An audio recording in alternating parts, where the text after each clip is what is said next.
In 5, 6, 7, 8. Hi. Hi, how's it going? Good, good. Hi, everyone that's listening in. This is the Smart in Public podcast. I'm Katie Boyson. I'm Katie Duffy. All right. And so we've got a lot to talk about this week. First, I'm keen to kind of hear, Duffy, how was your week? What happened to you? How's everything going? What's been happening? Well, for those of you who, I don't know if you have this in America, but for those of you who are parents, you're probably knee deep, or you will have been. By the time you hear this, you will have got through it, through the hell that is book week. It's book week, Katie Boyson. And what that means is every day you have to come up with a costume for your child in daycare. Now, I only do it for the 4-year-old. The twins are not getting costumes. They're just going to daycare. They got no idea.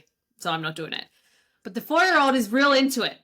And if you know anything about me, I'm not a costume mum. That's not me. I'm not doing it. I'm outsourcing it. I'm not making anything. And so we've had to get quite creative in what he's going as each day. And then obviously it should correspond to a book. But book week has got so out of control that now it just seems like it's any costume. So when I dropped him off yesterday, there was like Iron Man, Spider Man. There's 7,000 Elsa's, which is a movie, not a book. But you can get frozen books. So, there's all sorts of things. So I am knee deep in book week. I went in to read to his class today, which was really fun, which is like, bonus of unemployment is I can be that mum that comes in and reads to the class, which is kind of cute. But yeah, that's been consuming us at home. And he takes a different book every day related to his costume if we can, but it's a loose link, put it that way. Can I ask you some questions about this? Please do. Does it get competitive with the parents, with the costumes and the parents? Maybe, but I do not buy into that. I am not, I don't know. I don't talk to anyone about it. I'm not a super social mom anyway. But yeah, I'm just doing the best I can so that he shows up with something on so that he feels like he's included. But, there are ones where you're like, wow, someone's really actually made a costume. And my girlfriend actually sent me a pic of her kids this morning, and she's a teacher, so like props to her. She's very good at this stuff. But her little girl went as the paper bag princess, which is one of my favorite books of all time. And she had her in like a brown paper bag. She'd made her a crown. Like she looked dope. And I was like, you've really outdone yourself. This is not happening at my house. So, some people get it really into it. I just, not me. That sounds like my nightmare. If I were a parent, that would be, I'd just be like, let's just make something up as we're walking out the door. Pretty much, yeah. Like on Monday, he wore do you know Bluey and Bingo, the kids' Yeah. TV show? Oh, they're huge over here. Yeah. So he has a t-shirt that has Bingo on it. So he was Bingo. That was the extent of his costume, was a t-shirt with Bingo on it. We've got better throughout the week, but that was Monday because I was like, what else am I going to do? Cool. Bingo it is. So yeah, good times. But anyway, shout out to all the parents. We're through it. By the time you hear this, it'll be over and we get another year before we have to do it again. So Yeah, that's a good point to call out is Duffy and I are doing a few of the podcasts as pre-records. So some of the stuff we're going to be talking about, of course, it's all relevant. Why would we not talk about things that aren't relevant? oh, But some of them might be a little dated. So yeah, just get a sneak peek into our past lives before our current lives begin. How's your Yeah. week? What's been happening with you? Um, I also have book themes this week. I finished a book that I was in love with that I kind of ripped through.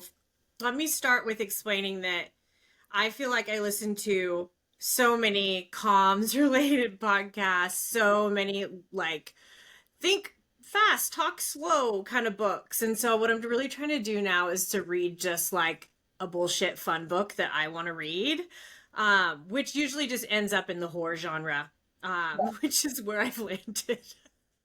But It's fine for me, but same. I know exactly.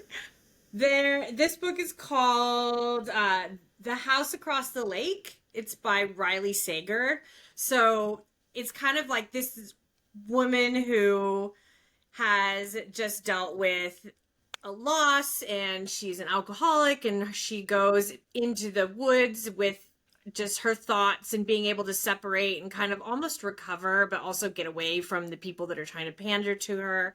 And a bunch of things at this house on the lake start to take off, and it's got this really spooky whodunit mystery kind of vibe. Nice. But it then turns into an unexpected like paranormal. And as Oh. soon as it happened, I was like walking around with the book and I was like, ooh, ooh. And poor Scott thought that I had like hurt myself or something had happened. He kept going, what? What? From the other. See, I know. lost me at paranormal. I was like, oh, this sounds good. And then when you said paranormal, I was like, no, no, thank you. No, thank you. I love spooky shit. I love it. Well, it sounds good up until that point. I like a real gritty, proper murder with no paranormal activity. Do you watch a lot of true crime then stuff, Yeah, obviously? and true crime podcasts. I love true crime books, but even like just a good old classic crime novel, fiction, I love. Mm. Um, but I don't get a lot of time to read these days. But let me ask you, are you like a physical book or a Kindle gal? So the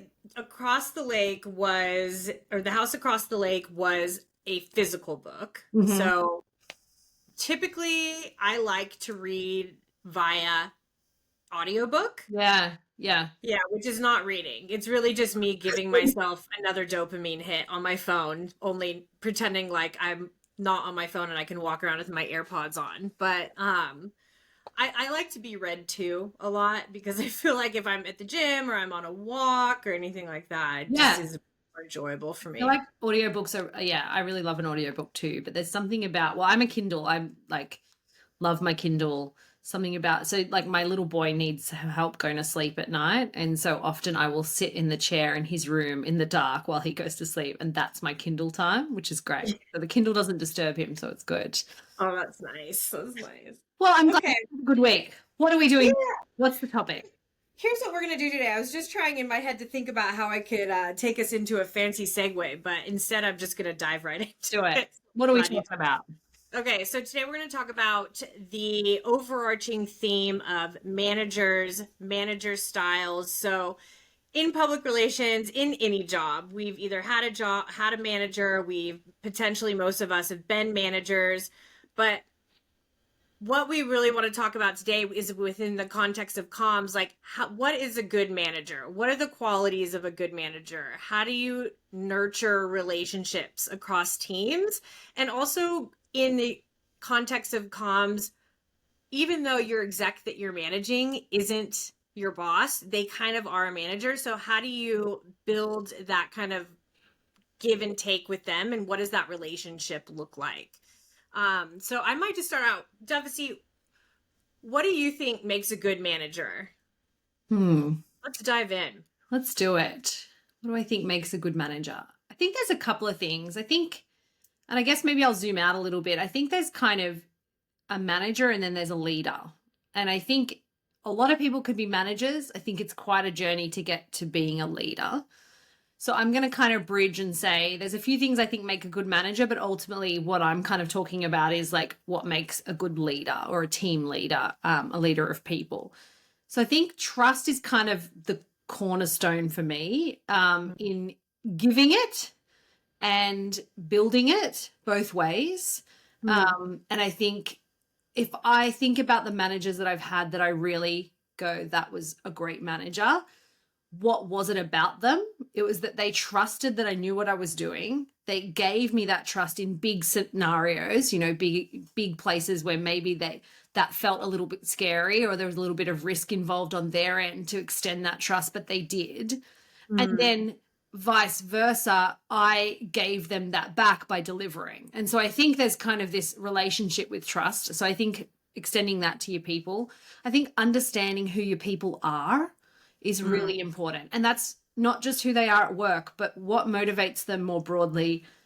Who are they as humans? Like we've just talked about the books that we love and what we like listening to. Like, do you know that about your people? And I think too often we kind of go, that person's like that and they're at work and that's the way they behave. But what motivates them more broadly, I think is really, really important. And I've tried to do that, hopefully, as a manager, is to see people as whole humans, not just who Mm. they are at work. And I think if you can do that, it kind of helps you to understand the way in which they behave and why they might be behaving a certain way or why they might, not do something or do something. So I think trust is one, understanding who they are as people, and a lot of listening, and I think that's probably one of the harder things to do. Yeah. As comms people, I think we like to talk. Here we are doing a podcast, so clearly we do. But I think that's been something I've had to learn a lot about, is like listening and really hearing what people are saying and taking the time to do that.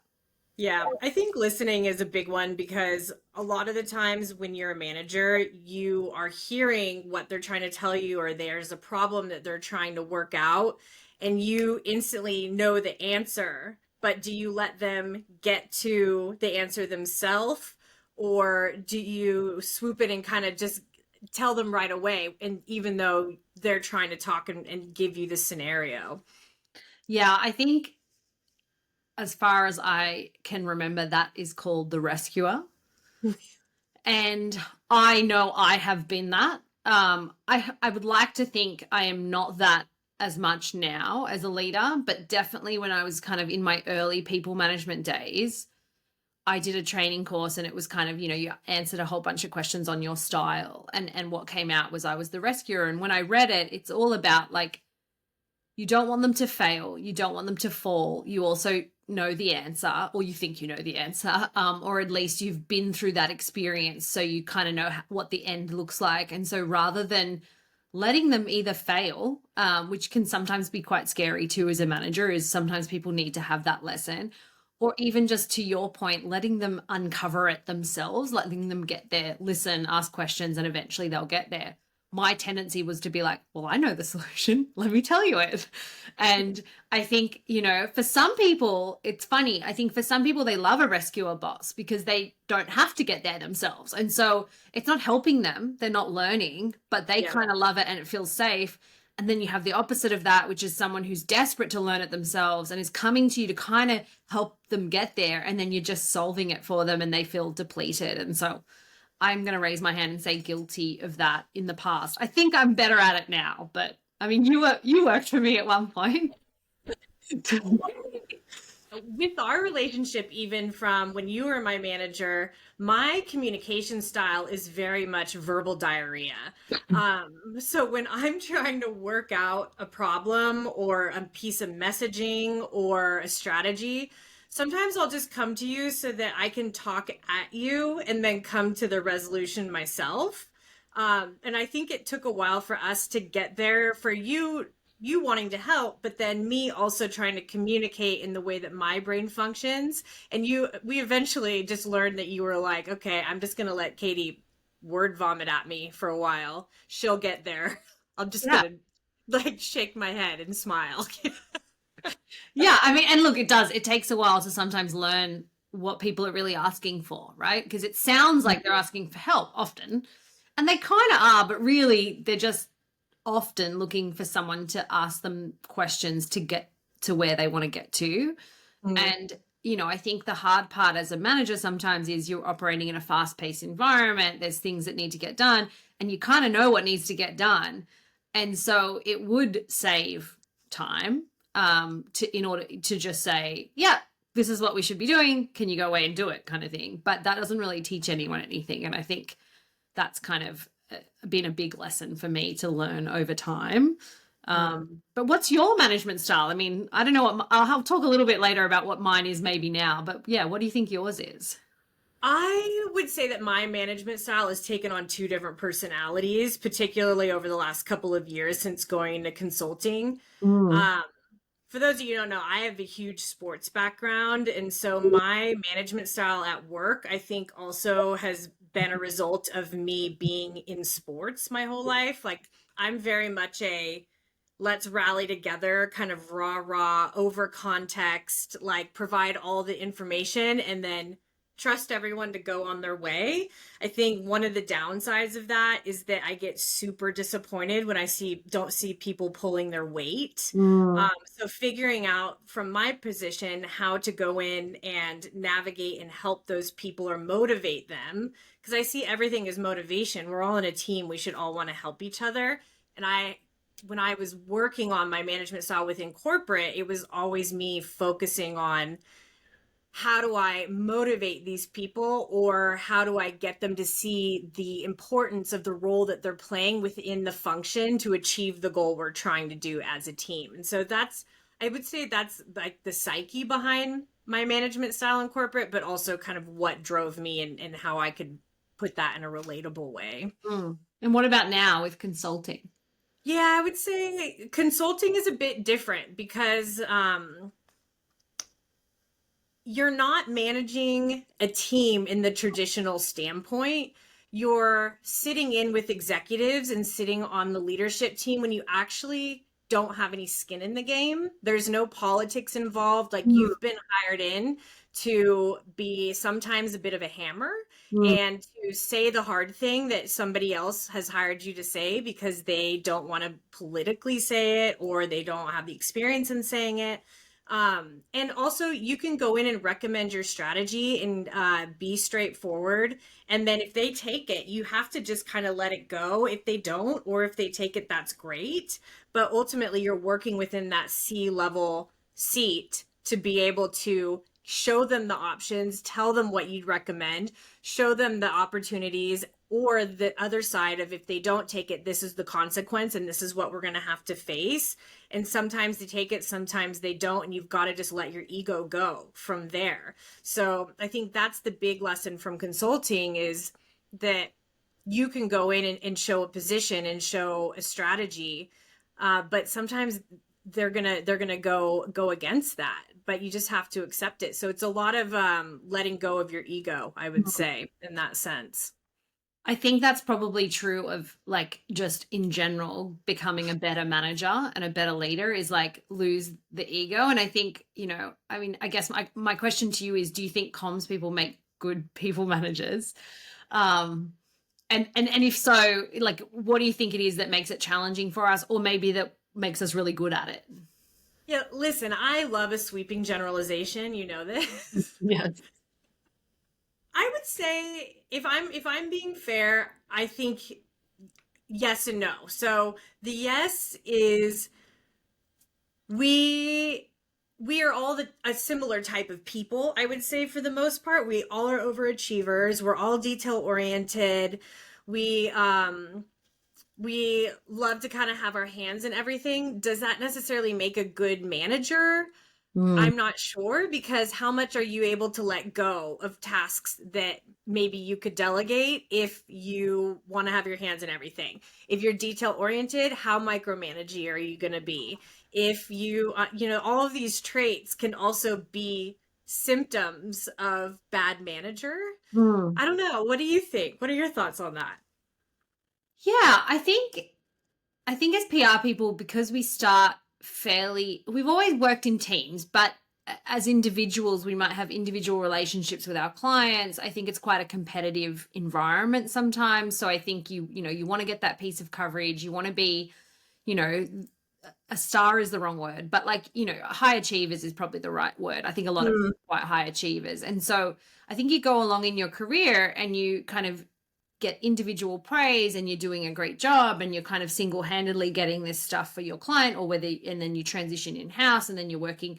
A lot of us, when we first go in-house, are individual contributors because we're the one PR person in-house. And so it is you delivering the work. And so I think that transition from that to being a people manager and recognizing that your people are your success is a hard transition for some comms people, and I know it was for me. And mm, I can tell you, my first hire when I moved into Salesforce and I got a head count after a couple of years of doing the role, I don't think I was a great manager. Like I still wanted my own success. And so it was kind of this hard choice of like giving opportunities, not giving opportunities. And so, I would fully say that I don't think I was a great manager in that time, because I was trying to transition into this, your success is my success, but I kind of wasn't there psychologically yet. And so I've come a long way, I think, and it's been a long journey, and I don't think I'm that now, but definitely at the beginning. And so I think we can make good people managers. I think it's a hard transition in the beginning.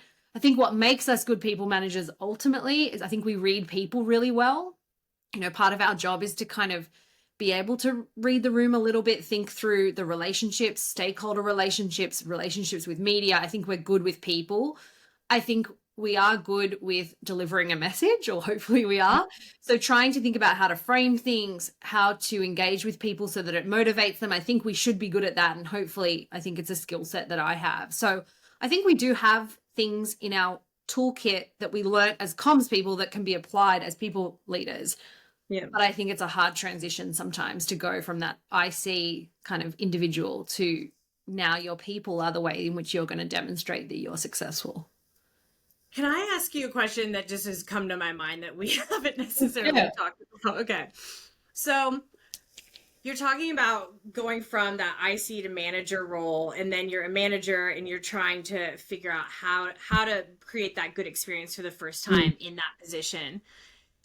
When you're in a manager role or an IC role and you're trying to manage up, is there any advice or anything that helped you in that in your experience of what helped managing up with managers? Yeah, it's an interesting one. I think I've always thought that if you understand what your manager's pressures are and their world, and anything that you can do to meet that, alleviate that, give them something to take into their next meeting, I think that's really valuable. And I think then it's less a case of kind of trying to manage up, but rather just going, I totally get their world, and their world isn't easy either. And as you go further and further up, I think it becomes apparent that they're in even more complex meetings than you are, and they're in high pressure environments than you are. And so trying to think about their world, I think is really important, because then what you're doing is saying, okay, how does what I'm doing contribute or help you to meet that pressure or whatever that is?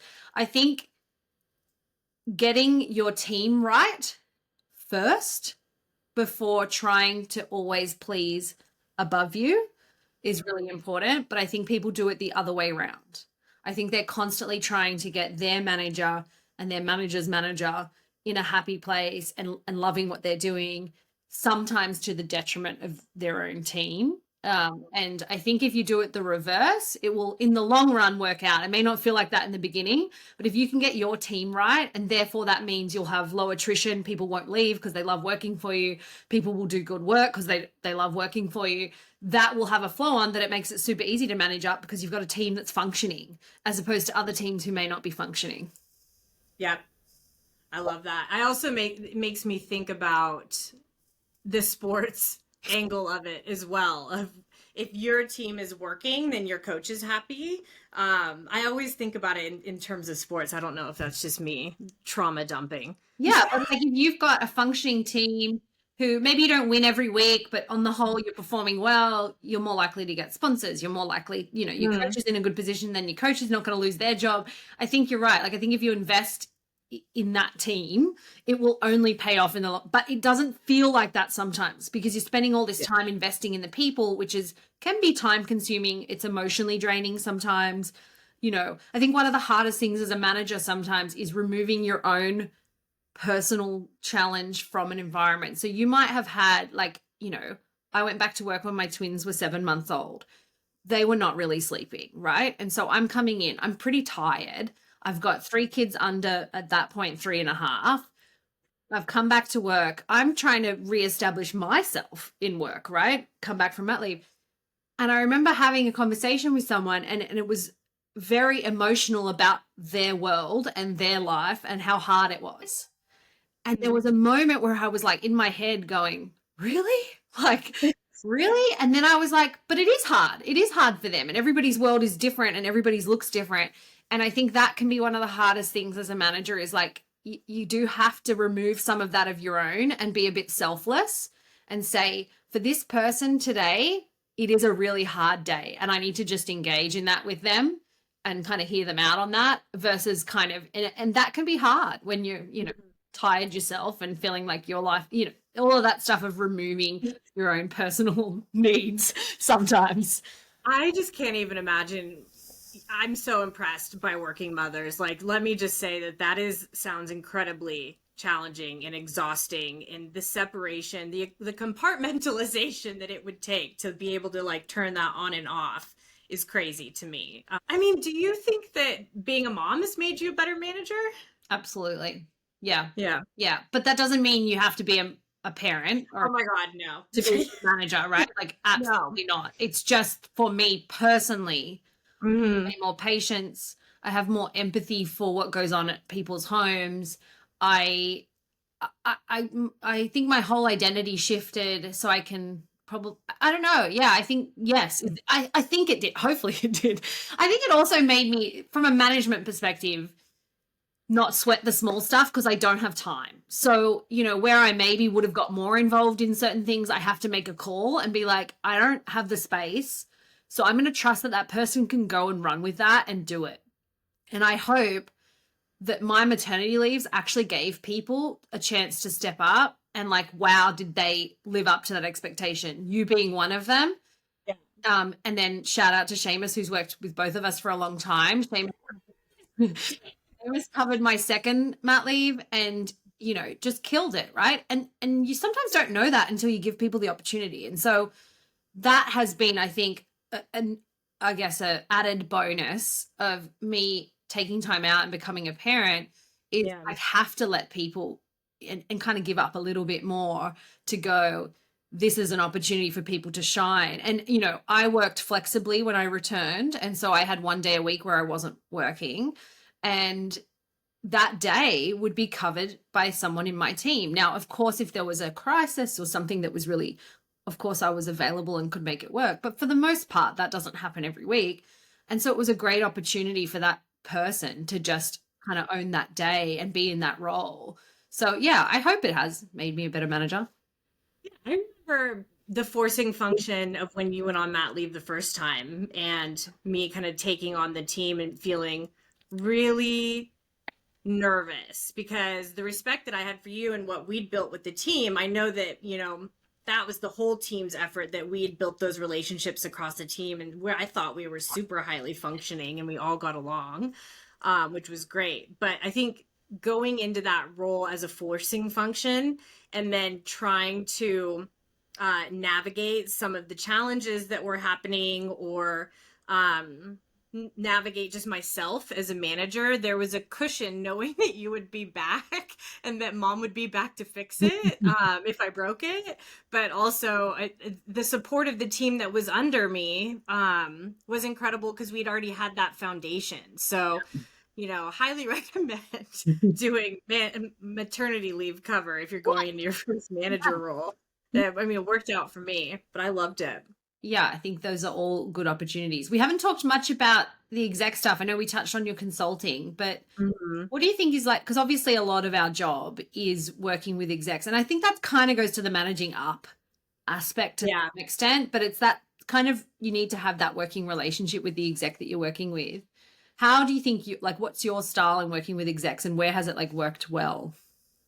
Yeah, I think two big things that you've lightly touched on, but for me, working with an exec, particularly in the roles that we have, where we're working with CEOs or the C-suite, it's really trust and the ability through that trust for me to be authentic. Mm. Um, I know that I'm a big personality and that I come off really strong. And if I feel like I can't be myself and have that personality shine through, then everything I'm saying, I'm second guessing, and then I'm not showing up as my best self. And Mm. I would say, in a situation where that's Pitt Marlowe, who used to be the CEO for ANZ at Salesforce, I supported her for a few years. And that was an example of what really worked because Pip gave me the space and let us build that relationship and have that trust first. And she really came into our relationship of trusting me first and then letting me break it if I could break it. Mm. And so I felt really safe going into that relationship and I could start to be silly and then we would pick up on each other's personalities and it just nurtured this environment where for the type of work that we were doing, which was writing keynotes for the AFR Business Summit, doing really big interviews in the US or in Australia or even sometimes in Asia, and building out what that story frame looked like, we could tell each other when something was shit or not working, Mm. or we could challenge each other on uh, what's a better data point for this, or the flow is not coming out of my mouth easily, or we could have those kinds of conversations, and it wouldn't be a stress up all night kind of thing. It would be working with each other and flowing and getting into that workflow. So Mm. I think that was when something and an example of what really worked for me was that trust and authenticity that I could have with an exec. And now I look for that moving forward when I choose my clients. It's really, a lot of it is a vibe thing, and Yeah. also, believing in the company, Mm. but really vibe, because if I can't bring the best out of myself when I'm consulting and working across C-suite, um what am I doing this for? Like, I Yeah. want to have fun with my business. Yeah. Yeah. I think it really helps when you've got an executive who is bought into why comms and like why Mm, it's important, because then you're starting from a place of like, I agree with the premise that this is what we should be doing. Okay, now how are we going to go away and do it? And I think yeah, for me with execs, it's always been, I think you're right. It's like the trust needs to start there and then need to learn each other. Like, what is their style? What do they like? How do they like to sound? All of that stuff. But I think being able to be the expert in the room and, unless they're a comms person who's become, a sales exec or a CEO, 9 times out of 10, they're not a comms expert. And that's okay. They're really good at what they do. And that's not what I do. And so I think a mutual respect on like, you are so good at what you do, but I'm also pretty good at what I do. And so let's meet in the middle and find, a really good working relationship. So I think that's been key for me, is like remembering that I am the comms person, and that's why I'm at the table, is to offer that advice and to be that comms expert. that mindset is so important. I think as you kind of evolve, or anyone in their career, just remembering that you're there for a reason and that you are empowered to speak up. Yeah. Yeah. Yeah. What does it look like when it works for you from a managerial perspective? Like, what are some examples that you can share around Yeah. that? When it looks good, when it works well. I've got one Yeah. that like I think personally, a really good story on where it works on like both ends with like a really senior exec and then your own direct manager. So Okay. I'm going to name people in this story because they deserve a shout out, because it's a story that stayed with me and I've learned a lot of lessons from it. So when I first started at Salesforce, my boss was Katie Dormer. Look her up on LinkedIn. She's a legend. She will be on the pod at some point. She's going to be a guest. One of the best managers I've had in my entire life. But yeah, so great manager. And we were heading to Dream. We had a couple of Australian journalists coming over. And then we had an interview lined up with George Hu, who's quite a senior executive at Salesforce at the time. And, I'd done the prep work. I'd invited the journalists. I was kind of owning the program. But I had just assumed Katie would host that interview and had no issues with that either. I was like, this is a really senior exec. This is really important. She's going to host that interview and I'll make sure we're all good and we've got everything lined up and the journalist is feeling good, but she's going to host that interview. And then we head over to Dreamforce and we start getting close to this interview and she's like, right, are you all good to go for the interview? And I was like, yeah, like it's all ready to go. Like she's like, oh no, you're going to host this interview. And I was like, wait, what? And she was like, yeah, because you've done the prep, you know the journalist, you know the market. For everyone playing along at home, Dorma was American and had hired me to run Australia, and she was kind of leading APAC at the time. And so she was like, you know your market, you know it, like you've got this. And I was so like, oh my gosh. But that's like when we talk about extending trust. It was like she knew I had it, and I probably did. I just didn't know that myself at the time. And so I was just blown away that was like not even a discussion. It was like, you've got this, you're going to do it. And so she let me do it. So then I'm, in my own head, getting ready, learning all my prep points and what I'm going to get, and we have probably 10 minutes ahead of the interview with George to prep George for the interview. And so I head into the room and I'm all ready to go. I've got my like, what we need to do. And I sit down and I go, okay, so you're going to meet with this journalist from this publication. And then George says to me, yeah, that's all fine. I'm good. I got that. Like, I don't need you to tell me what to say in this interview, which of course then makes me internally panic because I'm like, oh my gosh. But then he says to me, so tell me about you. Who are you? And kind of tell me about you. Why Salesforce? Why'd you come join this company? Like, and we just had this 10-minute conversation about me and where I want to go and what I want to do. And I will always remember that because I was like, man, this guy is very senior. He doesn't have to ask about me, like, but he's taking the time to do that. And he genuinely was listening to what I was saying.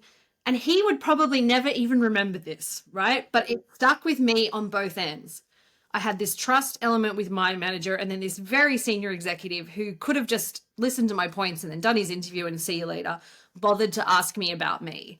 And so I've tried to remember that as I've gone along and as I've got more senior, if people ask me for a coffee or can you come, I always want to do it because it's like, I can never be that busy that I can't give someone 10 minutes to talk about career or life or whatever. So I feel like that's a like really double-edged, like when it works well. And it stuck with me. And that was like at my very big, I think it was my first dream. So that was what, 11 years ago or something.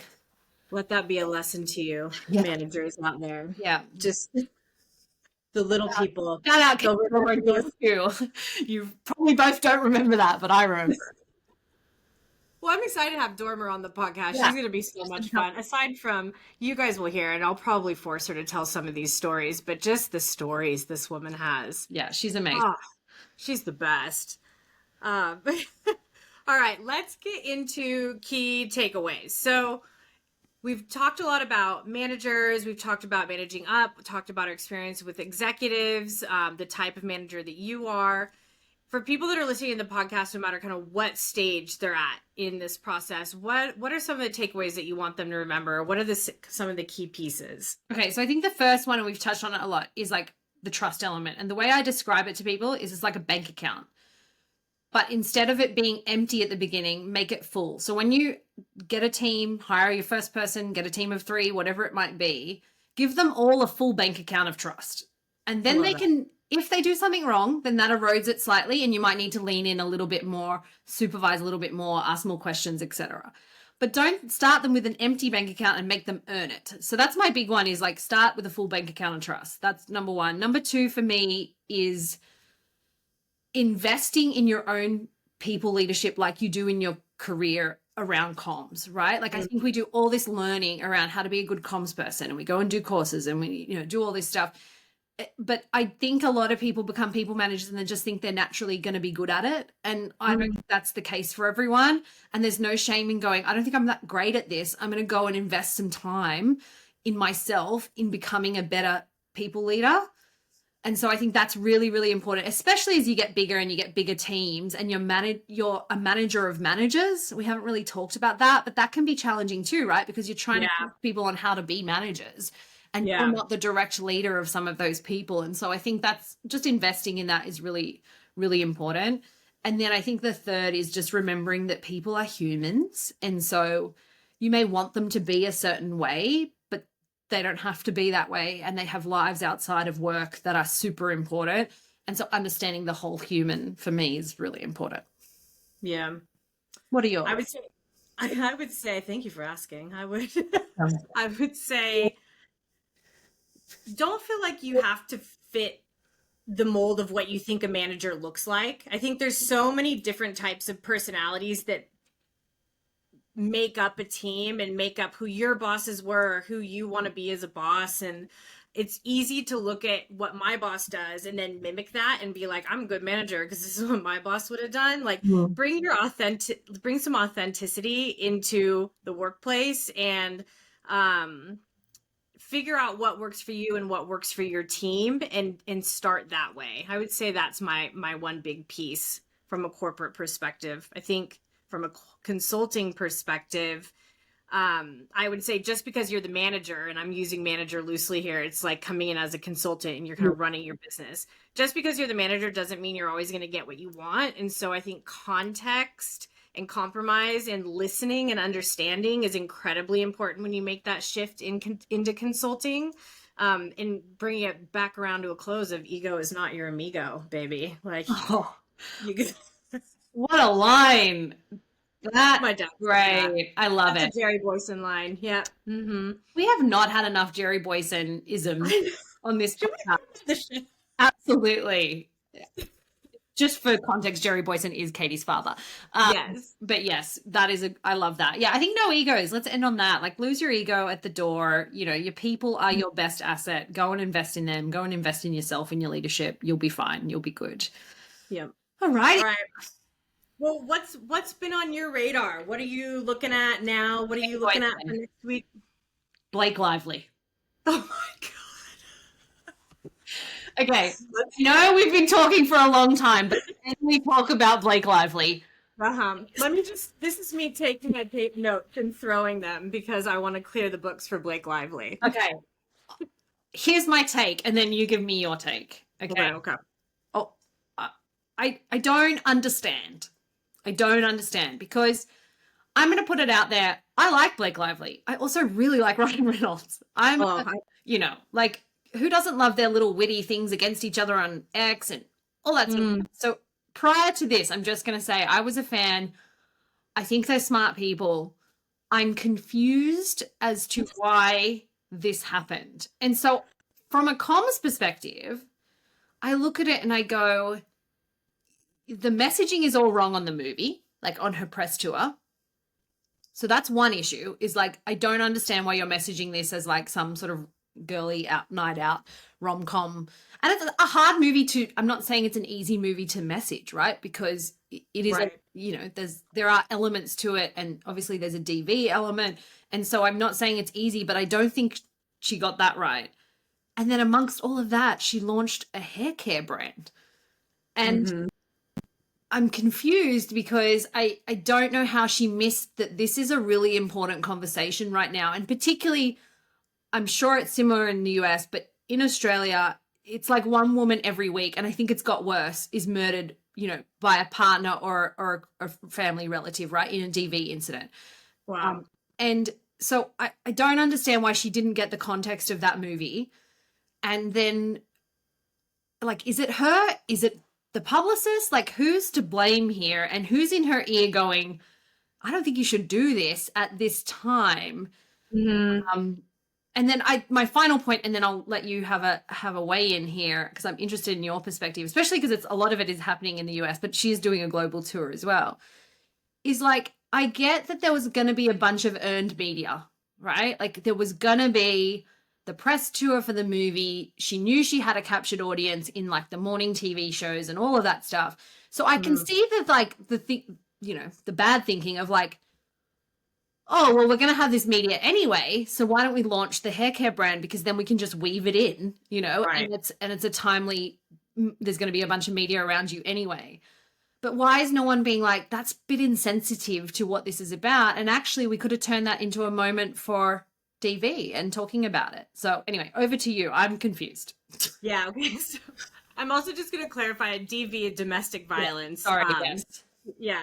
But honestly, when I take a step back and think about it, I feel like social media has fundamentally changed the way that we interact with and perceive celebrities. Like, before, it used to be as easy as Us Weekly, like, celebs, they go grocery shopping, they're just like us, you know, and we would have this connection, and we would feel like we knew them because we saw them wearing Ugg boots to Woolworths, you know? Yeah. But now, with the amount of saturation of celebrity that we can get from social media, it changes how we feel about them every day based on something they do. And I think the biggest thing that signals to me in terms of how she's handling her press now is, I just don't think she has the right comms people around her. She's surrounded by yes people who will just let her talk about whatever she wants, so that, you know, for God knows whatever reason, but there's somebody that is in the room that she's asking a question that's not telling her no. Yeah, I think so. Or she's overruling them. I don't know. But there's something going on that wasn't immediately clear to someone in their team, that this movie's going to cause some conversation, and we either want to be like part of that conversation in a meaningful way, and do something about it. I mean, there's lots of things they could have done alongside the movie to support women who might be experiencing what, to some extent, Yeah. character experiences. So I found that, I just find it really confusing. And then I think the hair care launch, I just don't understand. Like, she could have also linked that to like some profits from that, in the first 6 months could have gone to something that more meaningful. If she really needed to launch at that time, which I would question she did, because she's Blake Lively, she could probably launch at any time and still get media. So, Seriously. Just put I ad dollars into it and call it a day at a different time. Like, yeah, separate the two separate the things. two. But I think someone went, and this is like a really good lesson, I think, for comms people more broadly who aren't Blake Lively, is just because you have an opportunity to get earned media, Mhm. you still need to question, like, is it the right earned media? Should I be doing it? You might get an opportunity to be in a particular program or in a particular story, but if it doesn't fit your company message or what's right at the time, or if there's some sensitivities, then don't do it. And that's okay. Like, part of our job is to not be in the media as well at a time Yeah. where it doesn't make sense, or in a story that doesn't fit the company. And I think they just went, oh, there'll be all this media, we should just do it. And it's like, no one actually thought what that would actually look like. I know. I was looking through some of the TikToks from the movie's TikTok page, and they had this snippet of Blake, and her promotional language for the movie was grab your friends, wear your florals, and head out to see it. And so, of course, I'm digging into that, and I'm directly into the comments, and I about lost my mind. One of the comments was, calling all boy moms, grab your snacks and bring your son to the family movie of the year, Requiem for a Dream. Shit myself. It's like, I need to now go dive into these comments. But yes, that's what I heard as well, that she was like, yeah, like grab the girls, like grab, and I'm like, yeah, sure, but and like the emphasis on the flowers, and I'm like, I don't know that that's the point of the movie. Like, she's yeah. a florist, sure, but like, if you'd been a doctor in the movie, would you be like, grab your scrubs, let's go to the movie? It's like, it's her job. I don't understand. Anyway, I think it's really, it's been an interesting one. So like, I know your question was about next week, but like, that's what I've been focused on, and I wanted to talk to you about it. I'm sure it'll kick on until the following weeks. I'm sure there's more drama to come out. I mean, I could go on forever, but the kick on of that is also now all of these things like transphobic slurs are being dug up, and it's snowballing into something that it didn't even originally start being. And now it's just a drag Blake through the mud situation. Yeah, and I think that's also like where we're at the moment, like you were saying with social media. I don't know that she deserves I know. the vitriol that she's getting, but it deserves a conversation about, like, let's think more carefully about these things when we're doing them. But anyway, there you go. An unforgiving mother, that social media. Okay. What was something that was dumb in private that you did this week? For the audience, before you start, the smart podcast is called Smart in Public, so we like to talk about what we did dumb in private this week. Hit me with it. Listen, I don't know if this is dumb in private, but it probably gives you a good idea of who I am as a person. So I'm going away this weekend with some friends, and I got allocated dessert for the Saturday night. And like, I don't bake. I'm not going to make a dessert. Like, let's be honest. And there was a fleeting moment where I Googled some desserts, and then I just thought, you know what? I don't even have one of those mixer things that you need for half the desserts that I was looking up. I don't even know what they're Oh, called. the KitchenAid? Yeah. Yeah. Yeah. Mm-hmm. So I was like, you know what? It's outsource time. So you know what I'm doing? We're having Italian food for the dinner. So I am getting fancy gelato and a whole bunch of shit to go on it. And we're going to make Italian ice cream sundaes. And that's what we're doing. I'm outsourcing. I encourage everyone who needs to outsource things. But it was funny because I rang my friend who's organized it all, and she is a baker and she's incredible at baking things. And also like very Martha Stewart, like her shit always is together. And I'm just like, okay, cool. So I rang her and I was like, hey, so I'm just checking, like, I'm not actually going to make something. Like, I'm just going to, put this stuff together and then we'll have ice cream sundaes. And she was like, oh no, I fully expected you to buy a dessert. She's like, that's why I gave it to you. She was like, you can just go and buy something. Like, that's why I gave you dessert. I was like, okay, you know me well. Okay, goodbye. So that's my, like, I don't know if that's dumb in private, but that's pretty much, my story for this week. I think outsourcing is smart. So I'm going to give you an A+ for effort, but I think that you're still a smart person. I'm about to really embarrass myself. Please do.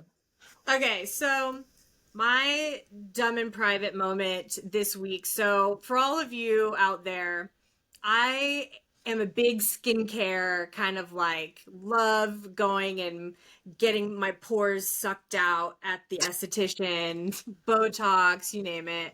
And recently, something I started to do because I was trying to save a little bit of money is I bought my own at home Like, microneedle kit. I thought you Oh were my God. at Can you home. imagine if I did my own No, Botox? please don't do. Oh my God. Don't do that at home. Continue. So, Sorry. all good. So I went and I bought a micro needling, like the pen. And it's not medical grade, but it gets in there. You can really get in there. So I tried that out and it was super painful. So instead of proceeding, I just did like a little patch where it's like my skin is the toughest on my cheek. And I was like, that hurts. I'm going to go buy some numbing cream. So I went and I bought some numbing cream and proceeded to apply it all over my face. And let me tell you, the micro needling turned out great. Sure, I was red. I looked like I'd put my face in a beehive for the next like 5 hours. What did not turn out great was that I didn't properly like wash off the numbing cream and it got into my eyes, it got into my mouth. Like I had numbing cream in all my face holes, like up my nose, and it took forever. Why are you doing this at home? Like, I do not put It's needles in your face at home. Like, no, no. There's saving money, and then there's like, this is dangerous for Katie Boyson to do this. And I say Katie Boyson because I'm sure there's other people, but I worry. Sorry about the numbing cream. it was not a great situation. I'm very proud of you for attempting home microneedling. I'm not sure it's a great idea, but yes, it's a classic for dumb in private. So well done. Thank you. Saves me like $1,200. Yeah, So no laughing matter in this cost of living crisis. I know it's true. In this economy? Have you heard the term cosy live? No. What is it? This must be an Australian thing. Well, like everyone's talking about the cost of living, right? Is like extremely. And so now people be like, yeah, those cosy lives. I'm not even joking. And it grates on my soul when people say it. And so when I just said that to you, I was like, please don't say cosy lives. Don't say cosy lives. And now I'm talking. I miss Australian slang so much. If you have a topic that you want us to talk about or not talk about these types of topics towards the end of our podcast, you can write into us at hello@smartandpublicpod.com, or you can get in touch with us on TikTok and on Instagram at smartandpublicpod. You can reach us out there, get into our DMs, tell us what you want to hear if you have stories or any fun topics. Sounds good. All right. Bye.